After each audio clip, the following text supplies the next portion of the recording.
Welcome back, everyone, to Healthy at Home Workshops. This is your free online educational series all about healthy aging. And it's expressly designed to help you thrive at home, living more safely, more fully, and more joyfully. I hope everyone got some sleep last night. I know there's more hand-wringing to do regardless of who you voted for, but hopefully today's session will offer some welcome and worthwhile distraction. Today's session is another cooking class, and it's brought to you once again by the amazing chefs and instructors at 18 Reasons. And the topic du jour is the mind diet. And these are delicious foods and recipes that not only taste great, but that are good for the brain and promote healthy cognition. And before I introduce today's cooking team, let me just quickly reintroduce myself. My name is Jonathan Denholtz. I run an organization called Aya Places. And we work with the amazing team at Vivalon, formerly Whistle Stop, to develop and produce this educational series. One reminder to everybody, this is completely interactive. Please don't hesitate to ask questions during the session. We'll prompt you with polls and questions along the way. But if you have any questions of your own or any comments, there are buttons at the bottom of your Zoom screen. There's a chat button that you could type into. There's also a Q&A button that you can click on and also type your question in. And we'll make sure we get to all questions and comments before the end of the hour. Okay, without further ado, I'll introduce our two guests. Rebecca Murillo is back from last week. Rebecca, as I've mentioned before, is an accomplished chef and has been a community programs director and curriculum developer at 18 Reasons for the past 5 years. She spearheads a couple of exciting programs. One is called Cooking Matters, which offers free cooking and nutritional classes to low-income adults and families across the Bay Area. And the other is called The Good Life, which is a partnership with UC Davis and the city of Oakland. And it's all about helping inspire older adults to get back into the kitchen. Also with us, I want to welcome Tom Dawson. Hi, Tom. Tom is a program coordinator at 18 Reasons and another committed home chef. When Tom's not working, you might have seen him at local farmers markets selling his home-cured olives, his olive oils, and his balsamic vinegars. Thank you, Rebecca and Tom, guys, for being here. And thanks to the entire 18 Reasons organization for partnering with us. I'm grateful, and I know we're all grateful that you guys came back after last week. And I'll turn it over to you guys. Thanks. Yeah, it's great to be back. I do think today is a great day to do some cooking and hopefully offer some therapy to everybody. But also, I did want to make sure that we did the poll before we got started. So, Jonathan, do you have the poll, or can I do the poll? I could do it. Do you want me to launch it? Yes. So let's launch the poll. So, if you were here last week, you saw some of these. Or sorry, you saw some other questions, but today I just want to get a sense of who has the knowledge from last week, and also who knows about what we're talking about today, which is the mind diet. So great. So I'm seeing about, almost everybody. We got a little over half of people responding. Oh, looks like we have a good mix. A few people were here last week, a few people were not. Most people have never heard of the mind diet, so this will be very good for everybody today. Great. So we have 7 of the 10 people who have responded. If you can't respond, that's fine. I'm going to give it 10 more seconds, and then I'll end the poll. Okay, and Rebecca and Tom, I'm going to shut off my video, but I will be here, and I'll chime in if and when inspired. Great. All right, thanks. Awesome. Okay, so I'm going to end this poll.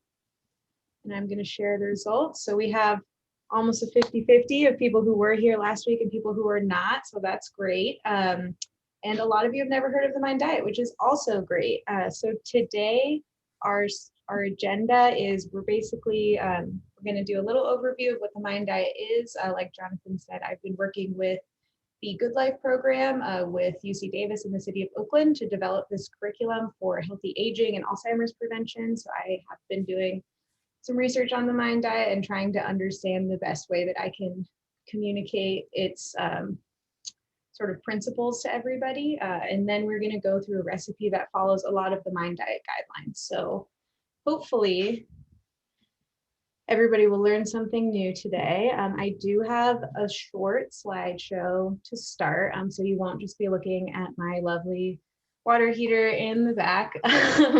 I'll give you something else to look at for a little bit, but I'm going to start with that. And also to note that our recipes for today are a massage kale salad with walnuts, and we are also going to macerate or quick pickle kind of some red onions. And then I'm also going to roast some salmon with some pantry staples that many of you might have in your cabinets. But I will start with my little presentation. And again, if you have any questions, please shout them out. You can put them in the chat box or you can put them in the Q&A feature. And this is only 5 slides long, so don't worry, we're not going to be here for too long. But again, what we're talking about today is the MIND diet. And what does that stand for? So the MIND diet actually stands for the Mediterranean-Intervention for Neurodegenerative Delay. So that is quite a mouthful, but what it really comes down to is it's eating for healthy aging and brain health. And what a lot of the research around the MIND diet has found is that really eating for your brain health is also eating for your gut health. So I'm not sure if many of you are familiar with how many healthy bacteria live in your gut, but a lot of the MIND diet principles are basically focused on making your gut bacteria healthy. And there's actually some nerves, like a nervous system in your body that connects your gut to your brain. So if you think about, maybe you've heard of brain chemicals like serotonin or dopamine. A lot of those are influenced by your gut, and actually about 90% of your serotonin generators are located in your stomach and not in your brain. So I'm sure many of us have a lot of foods that we eat that make us happy, and that really is tied to that. Serotonin is what makes us feel happy. And so when we eat things that make us feel happy, it is because you are activating a lot of those serotonin receptors. So again, basically the principle that I like to think of when I'm thinking like, how can I eat according to the MIND diet is what makes my stomach happy, and things that make my stomach happy will make my brain happy. And it turns out a lot of that is our healthy fats. So this is sort of like a more visual example.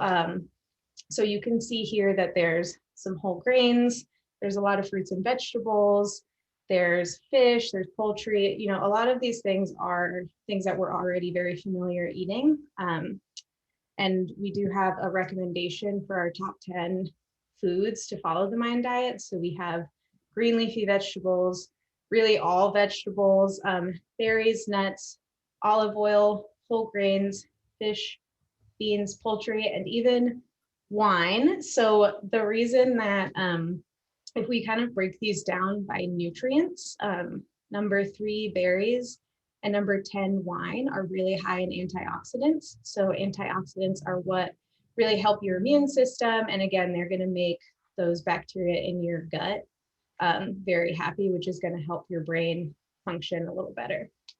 We also have the vegetable groups, so green leafy vegetables and all vegetables. Those are just really nutrient dense. I think that, you know, everybody's always hearing that we should eat more vegetables, so that's not really a surprise. And then we have a lot of healthy fats on here. So healthy fats are non-saturated fats, which mean that they are liquid at room temperature. So when thinking of like healthier fats, we're sort of thinking of nuts and olive oil and the fats present in fish. And those are called omega-3s and omega-6s. And those are very important for your brain health. Fats are nothing to be afraid of. I think that that's something that I learned a lot of in the MIND diet. I know that there was a really big like low fat, no fat craze in the diet world. And now the MIND diet is really trying to encourage people to reincorporate healthy fats in their diet. Your brain is actually made up of a majority of fat. Like there's a lot of fat in your brain. So when you feed it healthy fats, it really does help it run better, and it will help with your cognition. And then the other few foods on here, so we have whole grains and beans and poultry. Whole grains are great because they do offer as opposed to a refined grain. So when we're thinking of a whole grain of, let's say, brown rice versus a refined grain of white rice, the whole grain does have more nutrients to it because it is, as the name suggests, whole. So again, these are all kind of like, we're thinking of the least processed, most nutrient dense foods that we try to incorporate into our diets regularly. And the last slide is, these are suggestions. I understand that this probably comes off as very overwhelming. I think that when I first looked at this, I was like, wow, this is a lot. And it seems like it's very unachievable, but I would also like to share that with our Good Life programming. We've actually been doing a cooking class every week, every Thursday afternoon from 11 to noon with a group of seniors. And over the past, let's see, how many months has it been? Since June. So since June, we've been meeting every Thursday, and just over that progression, we've seen a lot of change. People have really shared a lot of recipes that they're trying, and we know that it's really not reasonable to ask people to make such a drastic shift in their diet if this isn't what you're eating already. So what really we're asking people is to have an open mind to the mind diet, if you will, and really just trying a few new things. And that's what's really going to help, instead of thinking about, like this image is showing, like 3 portions of grains a day and one salad. Like this is kind of a way for you to get maybe a better understanding of what your diet should look like. But I think once you start practicing cooking some of these recipes, you won't really have to like think about this anymore, because it will just come naturally. But that is all I have for my slides. So now we will actually get cooking, which will probably be a lot more fun.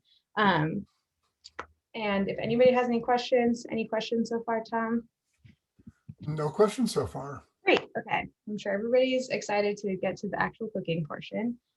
So like I said, today we are making a massage kale salad with macerated onions. And I also have a pomegranate and walnuts. And then we're also going to be roasting some salmon. So I am going to start with making my salmon, because that has to go in my oven.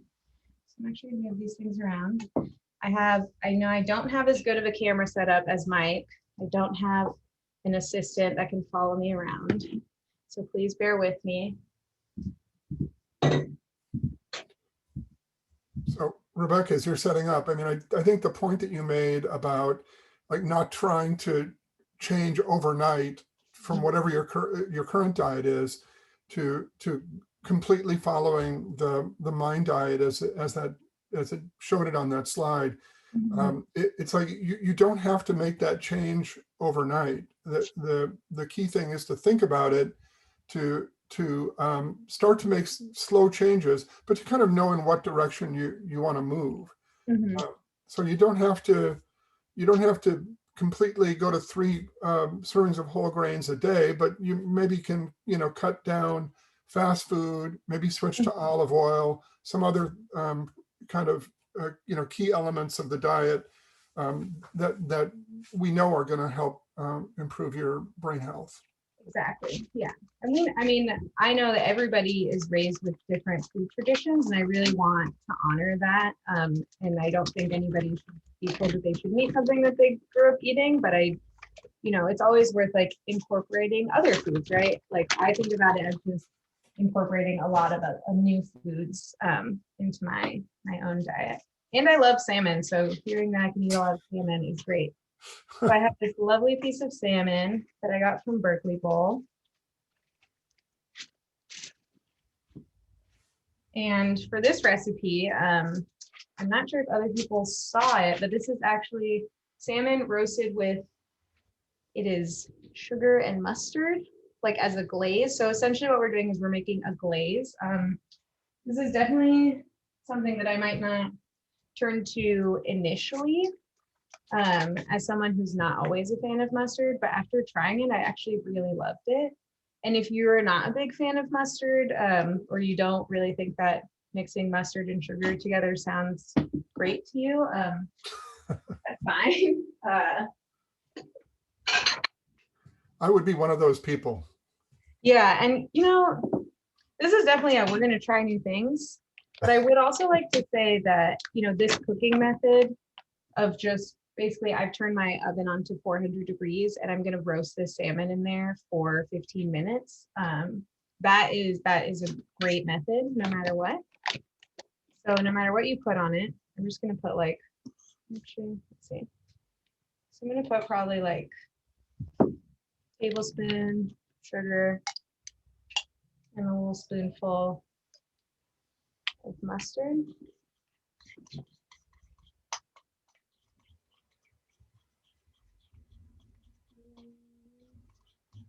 And that's all you have to do. And to start on my pan, actually, I meant to do this first. I'm just going to put a little bit of olive oil down here. I don't usually worry about taking the skin off the salmon because it'll just come off easy after I cook it. I'm actually going to put a little bit of olive oil on the top. A little bit of salt. So, Rebecca, we've got a comment from somebody that they're having difficulty seeing your. This one? Okay, I just switched it from being a shared screen that had both. Does that help? Yeah. I also see something popped up in the little Q&A. Got it. Yep. Patricia wants to know if we can move the camera so we can see. So. Oh, yeah. Okay, does this work? Can anybody give us a little thumbs up or something?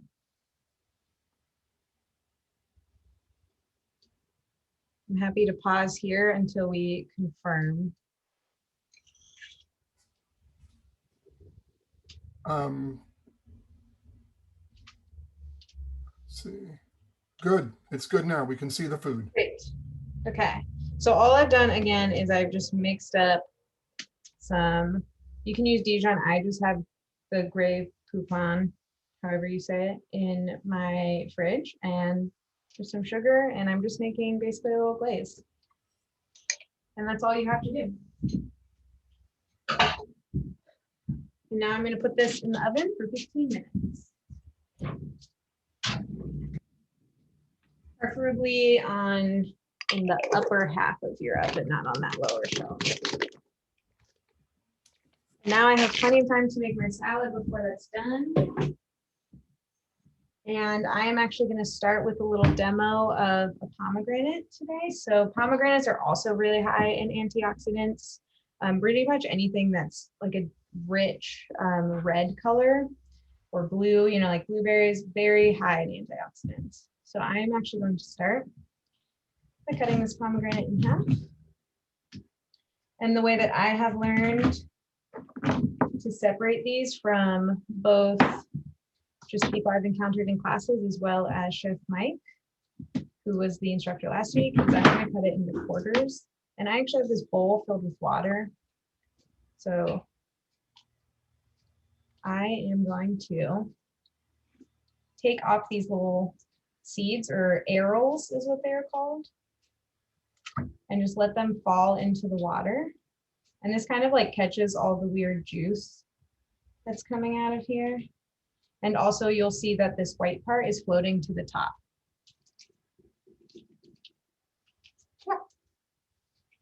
So it's a lot easier than trying to do this all on my cutting board.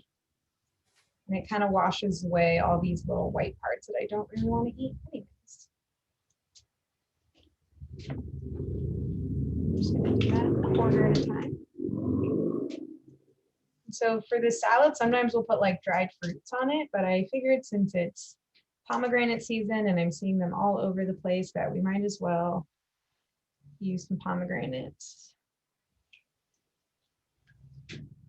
And I'm just going to do half of this for time's sake. It's a neat way to capture all the seeds without having a mess all over your. Yeah, I'm very prone to making messes. I know last week everybody got to watch Chef Mike do a lot of very fancy trained chef things. Like Jonathan said, I'm a home chef mostly. I've been cooking for most of my life, which even though I still have many years to go, my grandpa was a big cook, so my mom is a big cook, so I've learned a lot. So great. So you can see now that pretty much all these little white pieces are floating to the top, and now I basically just pour off the water. I can set these aside because they are done.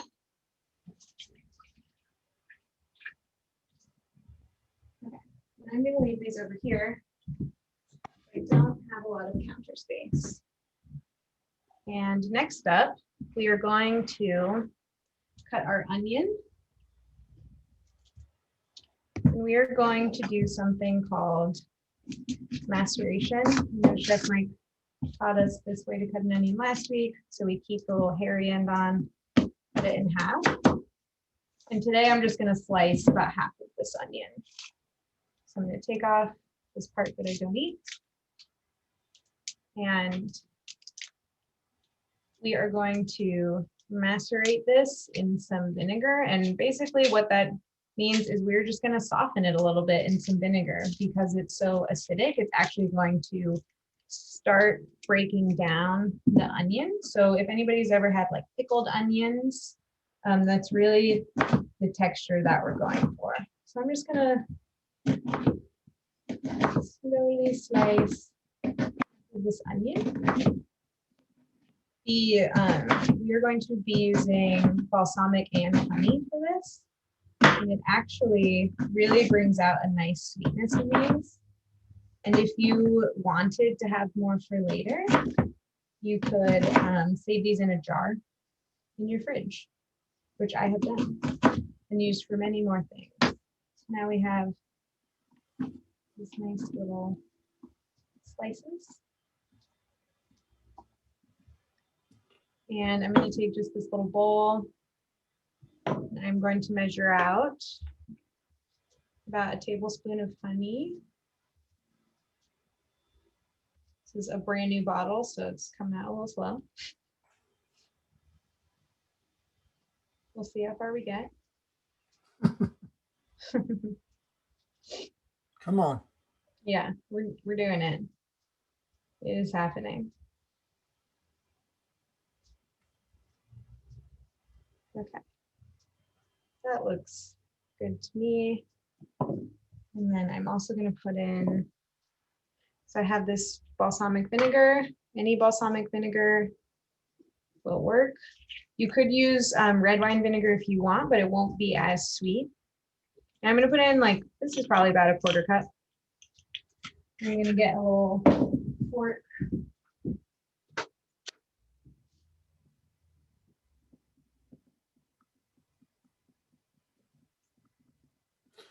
So there's a product, Rebecca, that I don't know if you've seen it around, but it's starting to appear in stores called Saba, which is like a reduced balsamic vinegar, which would would help you in the glaze and also bring maybe less. I mean, you get the sugar from the vinegar, from the grapes and the vinegar. Yeah. So you need to maybe use a little less honey, but another option. Glaze, I love those. Just making it easier for everybody. Yeah. So I'm just going to cover these. It's fine if they're not submerged. Sometimes I don't want to waste my balsamic, so I just kind of do it a little bit like this. I'm sure Chef Mike would disagree with this method, but that's okay. I'm here to be the home cook representative of our team. I will put just a dash more. You can always go back and flip it every few minutes, and it's going to serve the same purpose. Yeah, so we just have a nice looking bowl of balsamic onions now. I'm going to toss this in my compost. So I've placed the information. We have a question in the chat. Yeah. Would rice vinegar work? Rice vinegar would work. It would be a little bit of a different flavor, but really any vinegar is going to work here. You just want something that has acid in it. So a vinegar, even lemon juice or lime juice, any of that will work and will soften the onions. Okay. I've done pickled onions in rice vinegar, and I really like it. Yeah. Okay, so now we have a big bunch of kale, and we are going to destem the kale, and I'm going to show you two methods that you can do this. So the first one is the Knife Skill Pro method, and that is you're going to flip it so you can see the stem here. You can see all these nice little veins kind of coming out. You're going to use your knife to trace the stem on one side, and then you're going to follow along on the other side. You're going to take out this nice stem, and you can either compost the stem, you can save it if you like making broths to put in your broth. I have a little freezer baggie that I put veggie scraps in so I can make broth. And you can have this nice leaf at the end. And then because we're making a salad, we want bite-sized pieces. So I actually will just like hold it and cut it. And these are like very nice and uniform. Can be perfect as we massage it all together. My preferred method, because I think it's faster, is I just take, let's see if I can get it under the camera. I'm just going to grip it here. And then I just pull down.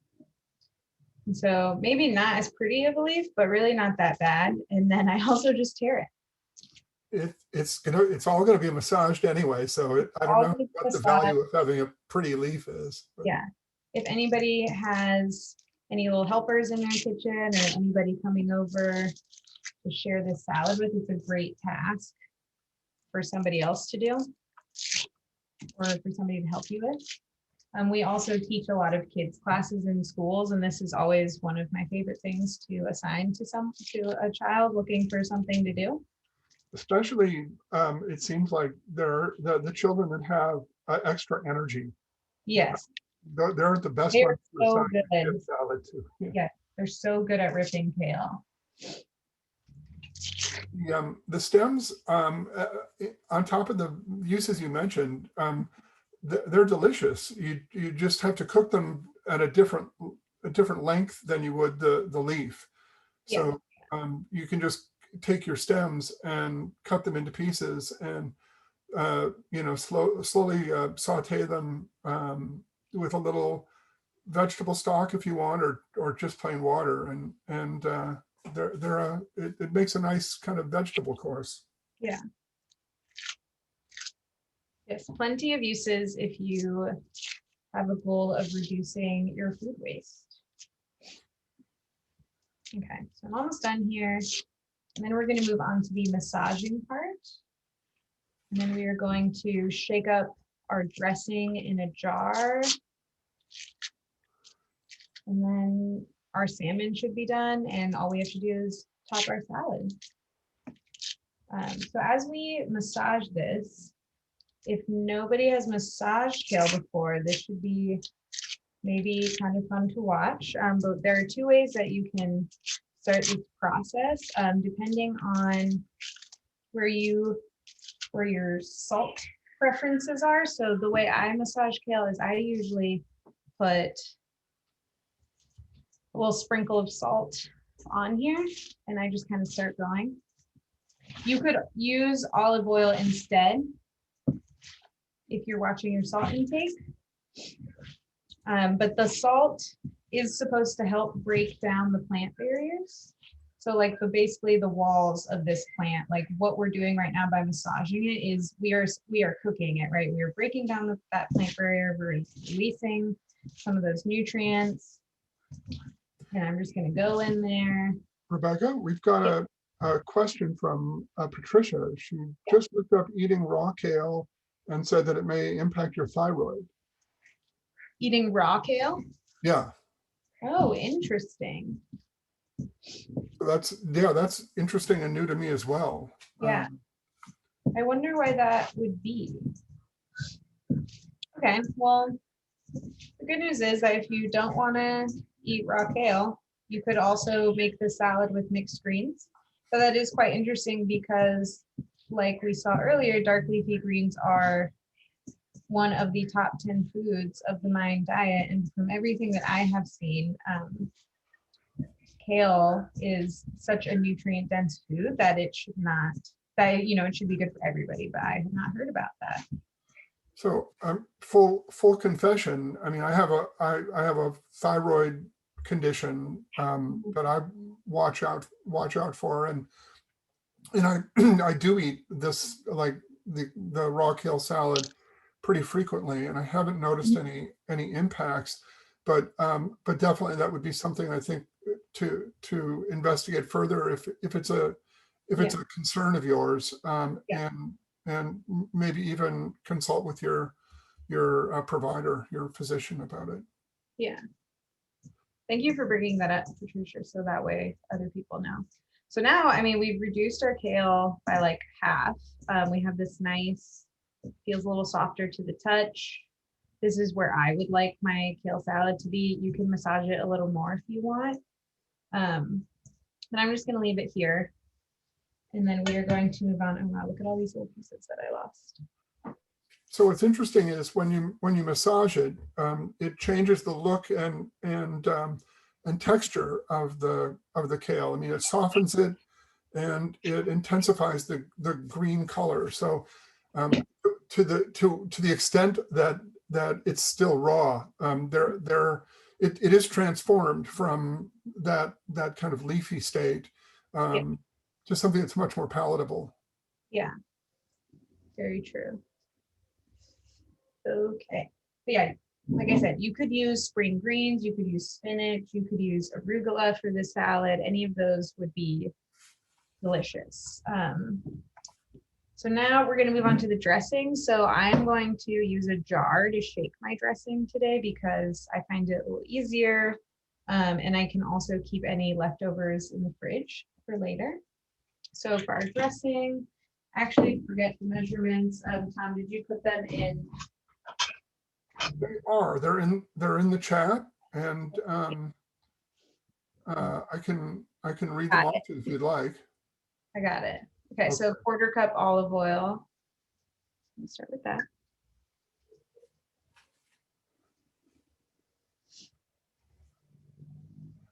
I think Chef Mike would probably approve of this method, the mason jar method. Yeah, it's great. It really helped. I mean, I feel like this recipe it's very easy, but it also reviews a lot of different cooking methods, right? So like massaging the kale, we're macerating the onions. Also, there's definitely a leaf blower in the background. If anybody can hear that, sorry about that. You're coming through loud and clear. Okay, great. I'm going to close this window. The leaf blower is apparently background noise. Leaf blower Wednesday. Yeah. Okay, and then we're going to try to get another tablespoon. So the cooking term that is usually used for salad dressing is called emulsion, and emulsion means that you are essentially breaking up your fats and making them into one nice blended substance. The leaf blower is getting closer. Okay. Maybe it's not a leaf blower. And yeah, there. It's really there. Now we're here in the leaf blower. Honey, it's like right outside now. I'm gonna put in a little bit of salt. I mean, sorry, that was pepper, but I'm also gonna put in salt. I'm gonna put in 2 pinches. And because I love garlic, I also add, pardon me as I'm reaching out here for my garlic, a clove of garlic that I'm going to mince really fast. And I believe as I'm done mincing this, my salmon should be at just about 15 minutes. Wow, that was yeah. That was exciting. Fast.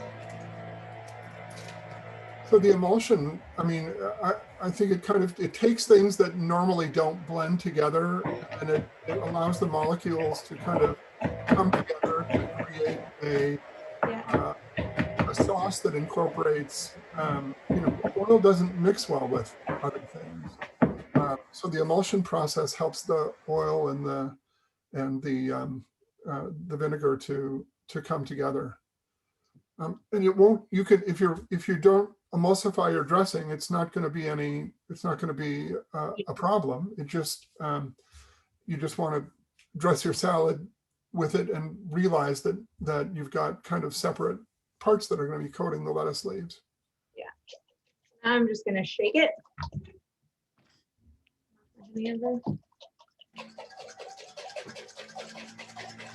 And I think for a true emulsion, you need to shake for like a few minutes.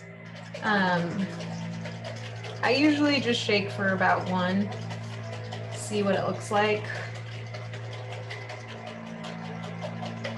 I'm gonna let that set, and I'm gonna grab my salmon. So Karen asks an interesting question. Do you have to refrigerate your leftover dressing, or can you just leave it out? You can leave it out, but if you leave it out, I would suggest using it in 2 days, like within 2 days. So I have my salmon underneath here. If you could spotlight the. Oops, sorry. Yeah, spotlight the other cam. Okay. So you can see some of the sugar got a little burnt over here, but otherwise it's got a pretty nice glaze. Oh, that'll all work its way out as you plate it. What? That'll work its way out as you plate it. Yeah, it'll, hopefully just lift off the skin on the bottom there. Yep. Okay. So I have my onions that are still kind of soaking in here.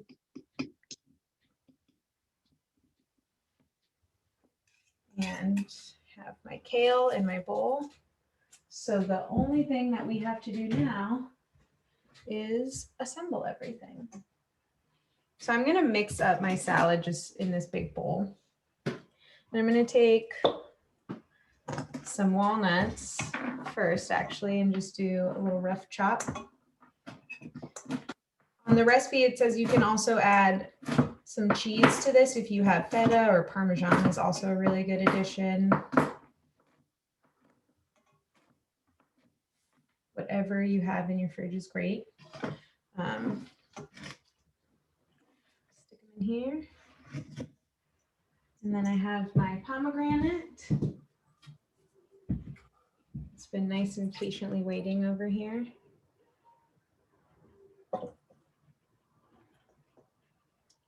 Just making all the fall and winter colors come alive. That's beautiful. Yeah. And then lastly, I'm going to add a few of these onions. And these onions really are just going to get more delicious. When we made this recipe in our Thursday class, our Good Life class, I made it again like the day after, and the onions were really good after setting for a day. Onions, and then I have my dressing, which is pretty blended. I know this jar is tinted blue, so it doesn't quite show. Yeah. There it is. It looks emulsified. Pretty good. And I'm just gonna I'll pour a little bit on at a time. Do light dressing. And then I'm just gonna do a nice little mix. So I'm turning the bowl and tossing at the same time.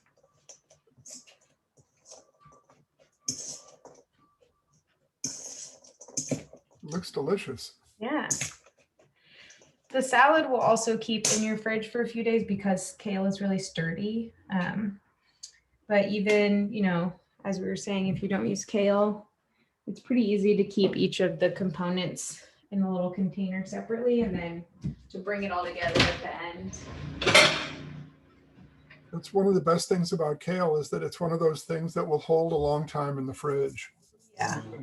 You can get a big head of kale and then, just wait for that time when somebody shows up unexpectedly and you need to Yes, yeah. Okay, let's see. I am going to grab my lid.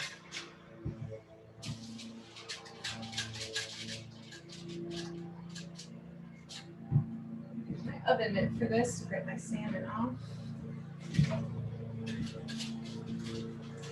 And the other thing I wanted to mention about the salmon is that, see, it came off the skin perfectly.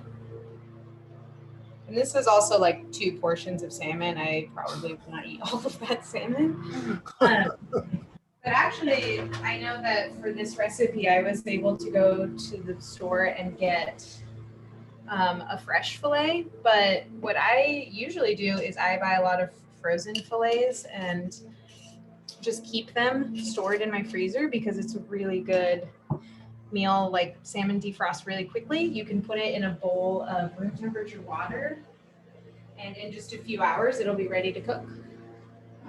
Yeah, that's it for today. Wow. That is a beautiful plate of food. And It's sort of our quick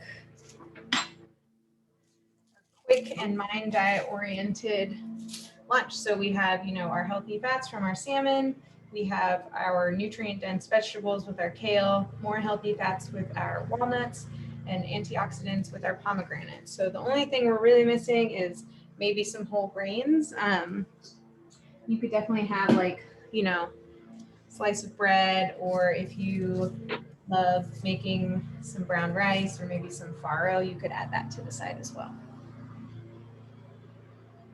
Yeah, do we have any other questions? I know, wow, 11:45, we really did it. Patricia says yum. I got to agree. It's kind of I can tell it's coming on lunchtime. Yeah. This is the perfect time to have a cooking class online, is right before lunchtime. Be inspired to get into the kitchen. This is fantastic. If Rebecca and Tom, if people have more questions about the Mind Diet and are there resources or are there recommendations as to where else people can go, cookbooks or websites or what have you? Yes, so there are, I mean, a quick Google search of the Mind Diet is great. Karen asked if there's any way to salvage the salmon skin. Oh. Yeah, Karen, actually, I think Mike has a way, if you kind of like maybe put some more oil on it and turn the oven down and cook it in there longer, it would make like a chip, little skin chip. But otherwise, I don't usually eat the skin. You could eat the skin if that's what works for you. My wife is an eat the skin person, and always puts it under. You have to be careful that it doesn't burn. You're right about like keeping the temperature under control, but it will crisp up, and she says it's delicious. Yeah, maybe that's just me. It's kind of like potatoes. I think we often have the conversation. I eat potato skin, so maybe I should start eating salmon skin. But yeah, for other Mind Diet resources, there are, I forget which website this was. I think actually the state of California now has some recommendations, and I can send resources that I have found. I read a book called the Mind Gut Connection, and I also read another book that was very cookbook oriented, that was more geared towards eating for like any sort of like stress. But it follows the same fundamentals, which I thought was really interesting. Was that you want to like have some more healthy fats in your diet, some more nutrient dense vegetables and whole grains. That was really the focus. Is this how different is this from the Mediterranean diet, or is it pretty much the same thing? It's really pretty much the same thing. It's like just kind of like one of these new diets that is now being written about like medically. Mm-hmm. So now doctors can like, suggest this, or dietitians would suggest something like this. I forget what the exact differences between the Mediterranean diet are, but because it's a part of this, like it's really not that different at all. Yeah. Yeah. It's just adding more words to it. It's kind of, it was a little confusing for me as I was like starting. I was like, is it just the Mediterranean diet? Like, that's kind of what it seems like, but yeah. Well, guys, this has been fantastic. Another great session. And I just want to thank you, both Rebecca and Tom and 18 Reasons for the partnership here and donating their time and their energy and creativity to the Healthy at Home Workshop series. We've got another session scheduled for next week, correct? Yeah, and that's Tom. All right, Tom, awesome. Yeah. Well, Tom, you're up next, taking the lead next week. Thank you in advance for that. Yeah. I also want to thank everybody at Vivalon. They're the folks that sponsor the webinar series and who have been great partners to Haya Places. Thanks to Joanne and Nancy and others. And I want to thank everybody else for showing up today. I mean, it's great to see some familiar names. We've got next week's cooking session as well as a whole slate of additional Healthy at Home workshops coming up later in November and December. So hope to see everybody there. And we'll follow up with our weekly survey. And can I say one more thing about sure. the survey? Yeah, so if you weren't here last week, we at 18 Reasons are also trying out a survey for our virtual programming reasons. So I'm going to put it in the chat. We did this last week and some people filled it out and it was helpful. But yeah, just wanted to. No worries. So if you're not too surveyed out, everybody, please fill out Rebecca's survey, and then I'm going to follow up with an email just to make sure that the webinars are working for everybody and that you're getting as much as possible out of it. And if you have any recommendations or random thoughts and observations, please don't hesitate to share. This is for you, and we hope to see you again real soon. I think that's it. Yeah. Thanks, everybody. Thanks, Rebecca. Thanks, Tom. Take care, everybody. Thanks, everybody. Bye-bye.